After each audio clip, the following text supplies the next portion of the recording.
Hi, I'm Ted Morrissey, and this is a video for my long story and novella course. And specifically today, we're talking about Black Water by Joyce Carol Oates. And in the uh, discussion board, etc., I asked you to think about the historical aspect of the novel, the fact that the novel is based on a real historical episode, specifically. The Chappaquiddick episode with Senator Ted Kennedy, etc. And of course, it was originally written and published at a time that probably more and more readers would be familiar with that than maybe readers are today. So some of you knew exactly what it was about, and then others of you didn't really have any knowledge of Chappaquiddick and so on, which brings up all kinds of interesting issues about writing fiction is historically based and how much can you count on readers, knowing the history and what kind of impact, does their knowing have on it? What if they don't know the history? Does that then somehow take some of the teeth out of the narrative, so to speak? So there's all kinds of issues, related to that, which again we, kind of talked about via the discussion board. So I want to focus somewhat differently and on a reason that I wanted to include Blackwater on the reading list. As you know, we only can do 6 books, and so I had to choose very, very carefully. There's a lot of books I'd love to include on this list because I think they're really great, short narratives that we could, spend a lot of time talking about and learning from. But this one in particular, I did want, to involve the historical aspect. But the other thing I want to involve is maybe particularly appropriate to talk about now, April, which is National Poetry Month, and that's the fact that this book really uses the what we normally think of as a poetic technique of repetition very, very effectively. As you may know from having other classes with me, I'm very much a language guy. I'm very much of the opinion that the best prose writing is really a kind of hybridization between poetry and prose. I feel like prose writers should be using all the same tools that poets use in terms of alliteration and assonance and internal rhyming and personification, all those things, right, which we definitely associate with poetry and not nearly as much with prose, but I think we should. But another one of those poetic techniques that I think poets make great use of, that prose writers don't, oftentimes take advantage of, is repetition. Right? Obviously, when we think of repetition in poetry, we think of a lot of examples. I mean, the villanelle is essentially a poetic form based on repetition, where certain lines are repeated again and again and again, and then other lines are repeated again and again and again, and so on. But in, I think, prose writing, sometimes writers feel like it's more like a report or something, in the sense that once a detail is given to the reader, you don't want to mention it again. Because if you mention the color of their eyes again, if you mention the sound of the rain in the gutter again, or whatever it might be, you're being redundant because you just mentioned that 5 chapters ago or last paragraph or whatever it was, right? And so I think there's a tendency sometimes for fiction writers to not want to repeat information because, again, they think it's going to be redundant or boring or something. But I think we should consider fiction writing as an art form that's much closer to poetry, or it ought to be at least, than to writing a report or writing journalism or something like that. I think this is a really good book to make the case that repetition can be very, very effective in prose and not just in poetry. Let me give you just a little bit of an example of what I mean by that. So this is the very, very beginning of Joyce Carol Oates' little novel.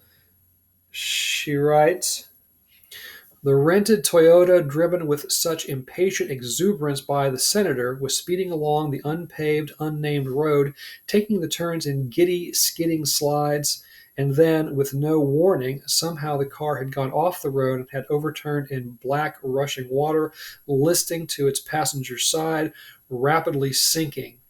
Am I going to die like this?" That's the end of chapter 1, right? Very short little chapter. And so then in chapter 2, we go back in time a little bit and we learn a little bit more about what's going on here and where we're at. And it's 4th of July weekend and we're on Grayling Island and yada, yada, yada. But then just 2 or 3 paragraphs into section 2, we're told they were somewhere in the marshlands of Grayling Island, Maine, a 20-minute ferry ride from Booth Bay Harbor to the northwest. They had been talking companionably together, and they had been laughing easily together like old friends, like the most casual of old friends, and Kelly was trying discreetly to steady the senator's hand so that the remains of his vodka and tonic wouldn't splash over the rim of the plastic cup he held as he drove. And then suddenly, as in a film, when spasms like hiccups begin and the picture flies out of the frame, so suddenly she would never comprehend how suddenly the road flew out from beneath the rushing car, and they were struggling for their lives, sinking in black water, splashing across the windshield, seeking entry as if the dreamlike swampland on all sides had come now alive, reaching up to devour them. Am I going to die like this? All right, so very specifically, we've got the same exact line. Am I going to die like this? As you may remember, it's written like that with a dash, for again, sort of poetic pause, right? Dramatic effect there. So the exact same line ends that section as ends the first section. In section 4, I don't need to read it in as much detail, but we're told a few paragraphs in, approximately 30 feet ahead, unsighted too, was a narrow wooden bridge of badly weathered planks, but there had been no warning sign of a bridge, still less of the dangerous curve preceding the bridge. Not now, not like this. So the wording is somewhat different, but obviously the same idea. It's italicized like the other sentences has been and so forth. And this is just the beginning. So we're going to get the accident played out again and again and again, the car going off the road, going into the water. We're going to get the image of the black water rising, rising, rising again and again. We're going to get that question about, is this how I'm going to die, like this, coming up again and again and again. And every time it sort of increases the tension. It sort of tweaks the anxiety that Kelly is feeling and what we're feeling kind of on her behalf and so on. And again, I think a less experienced writer would not be so inclined to use repetition because they would think, oh my gosh, I've already said that. The reader knows what's going on. They know the car's gone off the road and the water's rising and the character is wondering if she's going to die like this. I've already said all that. I don't need to say it again. But oftentimes, repetition of key images, key ideas, whether it's in a novel or a short story or a novella or whatever it might be, can be very, very effective. It's not redundant. It is, having some other effect. It's increasing the anxiety. It's really driving home a particularly important image, or whatever it might be. So I think as prose writers, we shouldn't shy away from repetition. We should embrace it as poets do, right? Speaking of poets, we certainly could look to other places in this book where Joyce Carol Oates is using poetic language, poetic techniques, I should say, other than repetition and just outright poetic language. And one of the best examples might be the one I've already read when she says, the senator was speeding along the unpaved, unnamed road, taking the turns in giddy, skidding slides. And then with no warning, somehow the car had gone off the road and had overturned in the black rushing water. But just those sentences there, excuse me, the senator was speeding along the unpaved, unnamed road. So unpaved, unnamed, we've got these repetitive sounds, we've got assonance going on there, taking the turns, alliteration, in giddy, skidding slides. So we've got internal rhyme, we've got alliteration again, and so on. So Joyce Carol is one of those many writers who I think we can attribute the success of her prose oftentimes to her using poetic techniques. As you know, my main literary interest and idol is William Gass, who made no bones about the fact that he used poetic techniques in his prose. That's one of the things, perhaps the chief thing that I think I took away from him when I discovered him 10, 12 years ago, whatever it was. He definitely made me see the light in terms of embracing poetic technique in my prose, and I would certainly encourage you to do it as well. I'll bet it's happening in a lot of the books and works by a lot of the writers that you already love.